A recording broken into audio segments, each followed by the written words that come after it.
When we moved into the house on Ashbury Lane, the air still smelled of someone else's life. Not sharply, not unpleasantly, more like the lingering perfume of a stranger who passed you in a crowd hours ago. A trace of something left behind. My husband, David, said that was what he liked about old houses, that sense of history, the weight of all the years pressed into the wood. He said it made a place feel lived in, as though walls could remember laughter and loss and keep them safe for whoever came next. I wasn't sure I agreed. The house had been empty for 5 years before we bought it. It was a modest Victorian with a wide front porch and a small attic window that looked out toward the trees.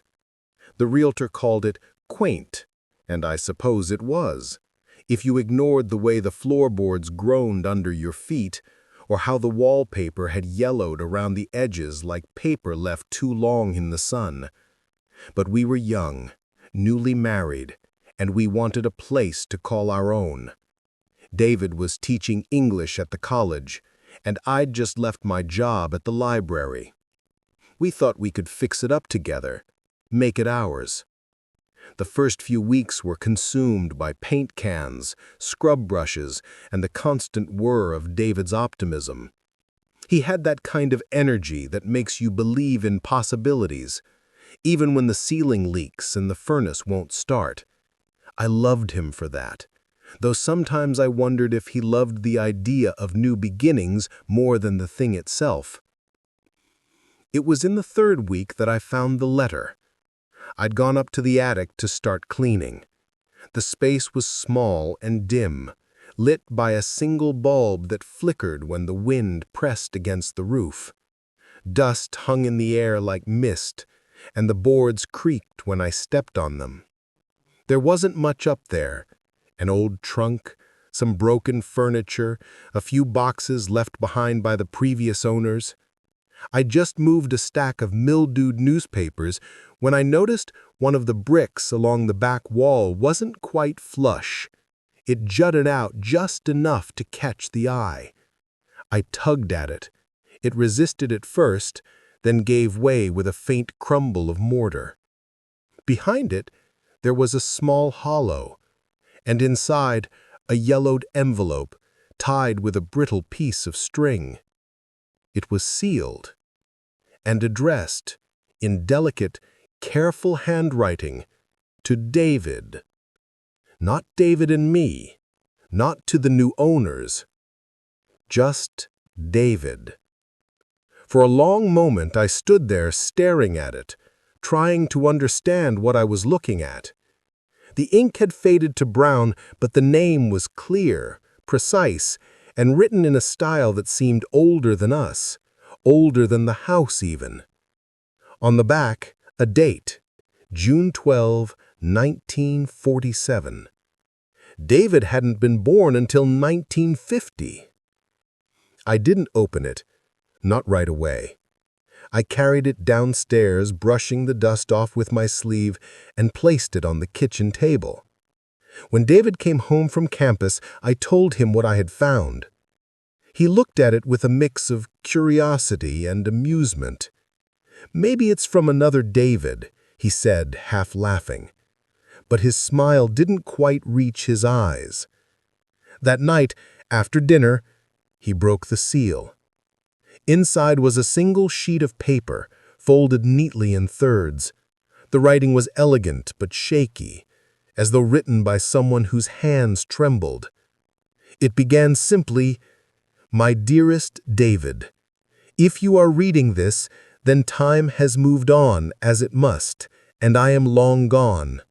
I do not know you, and yet I do. There are things bound to this place and to the name you carry that cannot be undone. You will think me mad, perhaps, or desperate, but listen, the house remembers. It does not forgive. And if you stay, it will take from you what it took from me. Please, for the sake of the one you love, leave before the first frost." C. David read it aloud, frowning slightly at the signature. C, he said. No last name. We didn't know anyone connected to the house with a name starting with C. The realtor had told us the last owners were the Whitakers, and before that a family named Harlan. I suggested maybe C was a tenant or relative. David said it was probably some kind of prank, though he admitted the age of the paper made that unlikely. We joked about it at first, in that half-nervous way people do when they're trying not to acknowledge a deeper unease. The house remembers, I said, trying to mimic the tone of a ghost story narrator. David smiled, kissed my hand, and told me not to let the letter get in my head. But that night, I dreamed of someone standing in the attic, a man, I think, holding a piece of paper that trembled like a bird in his hand. The days passed. Summer began to fade at the edges, and the light in the house shifted, softer, more golden, but also somehow more hollow. David spent longer hours at work, grading papers and preparing lectures. I stayed home, painting, cleaning, keeping the house company. I started to notice little things. The sound of footsteps when I was sure I was alone. A faint smell of smoke in the mornings, though we never used the fireplace. Once, while scrubbing the kitchen floor, I found a dark stain beneath a loose tile that wouldn't come out no matter how hard I'd tried. When I mentioned it to David, he smiled distractedly and told me not to overthink things. He said old houses make noises, that stains and smells are part of their history. Maybe that's what the letter meant, he said one night, pouring himself another glass of wine. But he said it lightly, without conviction. A few days later, I went back to the attic. I don't know why. Curiosity, maybe, or the feeling that something unfinished lingered there. I sat on the floor near the loose brick, running my fingers over the rough mortar. The air felt colder up there, even in late August. I found myself whispering softly, as if to someone unseen. "Who are you, C?" No answer, of course. Just the faint hum of silence. That night, David came home later than usual. He seemed tense, distracted. I asked him what was wrong, and he said nothing. He was just tired. But there was something off in his eyes, a distant kind of worry that didn't belong to anything I could name. The next morning, he left early, and when I went upstairs to make the bed, I found the letter on his nightstand. He'd folded it back into the envelope, but the flap was unsealed. I couldn't resist reading it again. The handwriting unsettled me the second time. The loops of the letters, the slant of the words, there was something strangely familiar about it. It reminded me of David's handwriting, though not exactly, more like an echo of it, a reflection seen through warped glass. As autumn came, the house grew quieter, but not stiller.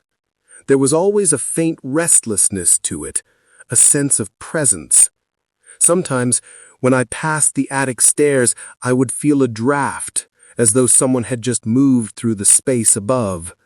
The bulb flickered more often now, and twice I found it completely burned out, though I hadn't turned it on. David seemed less himself. He had taken to spending long hours in his study, going through old town records and property deeds.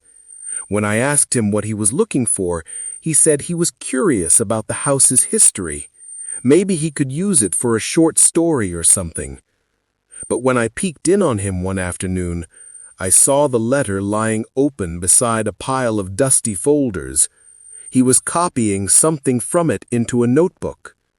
He looked up sharply when he noticed me. "Just notes," he said. "Nothing important." That night, I heard him talking in his sleep. Whispering, actually. The words too soft to catch, but the tone urgent. When I touched his shoulder, he woke with a start. drenched in sweat. "Bad dream?" I asked. He stared at me for a moment before saying, "No, just a memory." It was late September when we found the first real trace of what had come before us. David had gone to the county archives that morning. I stayed behind and decided to tackle the overgrown garden. Near the back fence, half buried under ivy, I found a small wooden signpost.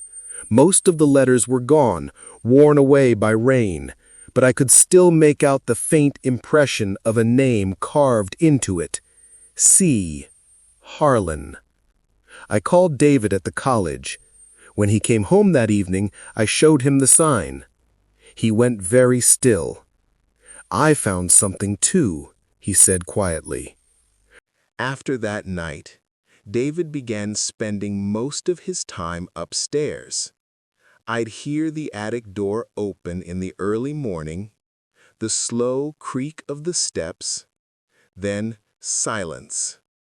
When he came down, his hands would be covered in dust, and his eyes, those bright, curious eyes that had once looked at me like I was the whole world, seemed dulled, like the color had been drained from them. He stopped eating much. He'd sit at the kitchen table with the newspaper untouched in front of him, fingers tapping lightly against the wood.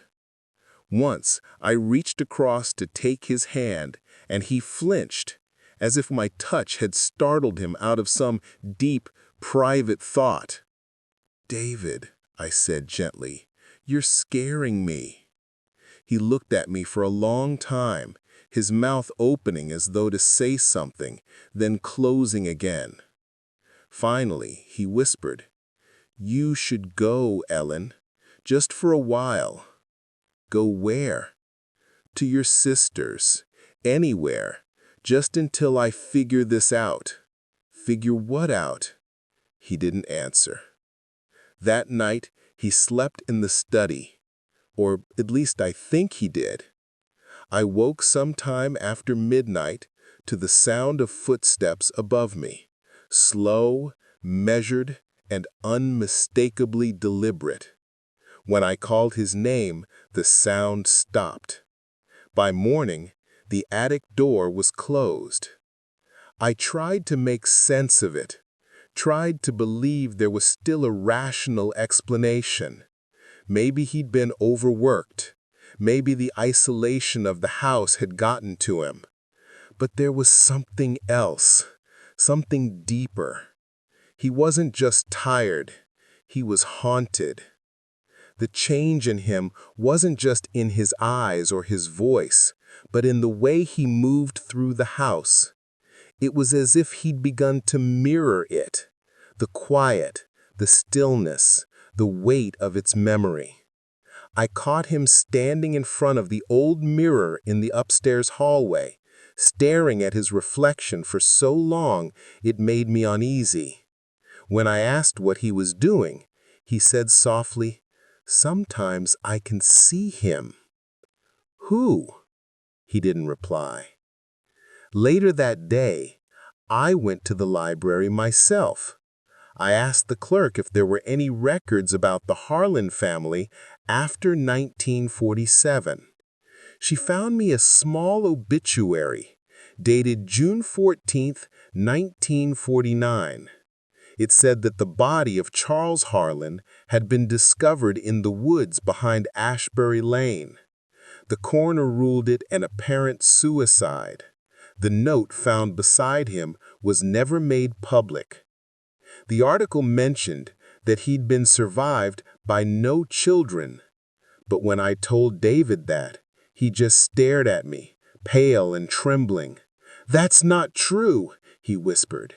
"There was a child." The frost grew heavier each morning.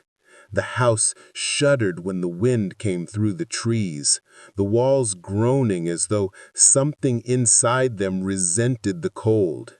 I began to dread the sound of the attic door.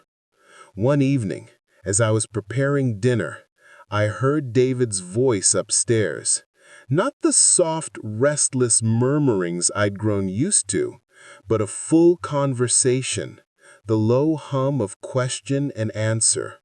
I froze at the base of the stairs, listening. I couldn't make out the words, only the tone, almost intimate. When I finally climbed the steps, the air grew colder with each one. The bulb flickered weakly overhead, casting long, uncertain shadows across the rafters. David was sitting cross-legged near the wall where we'd found the letter, his back to me. "David," I said quietly. He didn't move. When I touched his shoulder, he startled violently, spinning around as if I'd caught him doing something forbidden. "What are you doing?" I whispered. "Talking," he said flatly. "He's here." "Who?" He pointed to the far wall. There was nothing there but a faint outline in the dust, as if someone once leaned against it for a very long time.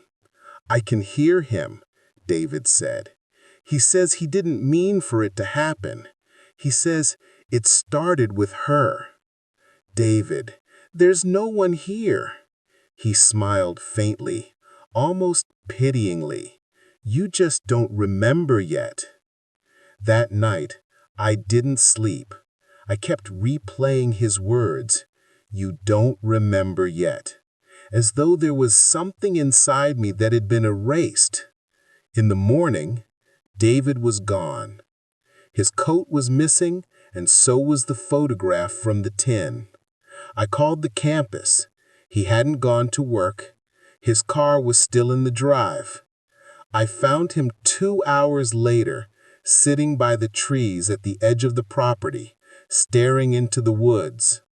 The ground around him was frozen solid, his breath a faint mist in the air. "You scared me," I said, kneeling beside him. He looked up at me with a strange kind of serenity. "I think I understand now." "Understand what?" "The letter. It wasn't written to me. It was written for me." I shook my head. "That doesn't make sense." "It does," he said softly. "You see, I think we've been here before. Not us exactly, but something of us. Like a pattern repeating itself." "David, please stop." But he kept talking, his voice distant and calm. He thought he could stop it. That's why he hid the letter, to warn the next version of himself. But the house doesn't forget, Ellen. It just waits. I reached for him, but he pulled away. "You should go," he whispered. "It's me it wants." After that, I began to fear the house itself, not because of any sound or sight, but because of how it made me feel, like the walls were closing in, like the air itself was learning my breath. I'd wake in the night, convinced that someone was standing just outside the bedroom door. Once, I smelled smoke again, faint but distinct, and when I went downstairs, the hearth was cold, but the ashes inside were warm to the touch. David stopped coming to bed. I'd hear him pacing the attic until dawn, the rhythm of his footsteps steady, almost measured. On the first night of November, I found another letter on the kitchen table. The handwriting was the same as the others, but this time the ink was fresh. "My dearest Ellen, I tried to protect you, but the house remembers. It always will. I see it now, how it circles back, how it takes the same shapes again and again. You were her, and I was him, and now we are both. Forgive me. D." I read it twice, unable to breathe. Then I ran upstairs. The attic was empty. For 3 days there was no sign of him. The police searched the woods. The neighbors were questioned. They found nothing. No footprints, no note, no trace of where he'd gone. The house felt hollow without him. Not peaceful, but waiting. I kept hearing faint echoes of movement above me, though the attic door stayed shut. The air grew colder still, biting even in daylight. One evening, as I was preparing dinner, I heard David's voice upstairs. Not the soft, restless murmurings I'd grown used to, but a full conversation, the low hum of question and answer. I froze at the base of the stairs, listening. I couldn't make out the words, only the tone, almost intimate. When I finally climbed the steps, the air grew colder with each one. The bulb flickered weakly overhead, casting long, uncertain shadows across the rafters. David was sitting cross-legged near the wall where we'd found the letter, his back to me. "David," I said quietly. He didn't move. When I touched his shoulder, he startled violently, spinning around as if I'd caught him doing something forbidden. "What are you doing?" I whispered. "Talking," he said flatly. "He's here." "Who?" He pointed to the far wall. There was nothing there but a faint outline in the dust, as if someone once leaned against it for a very long time. "I can hear him," David said. "He says he didn't mean for it to happen.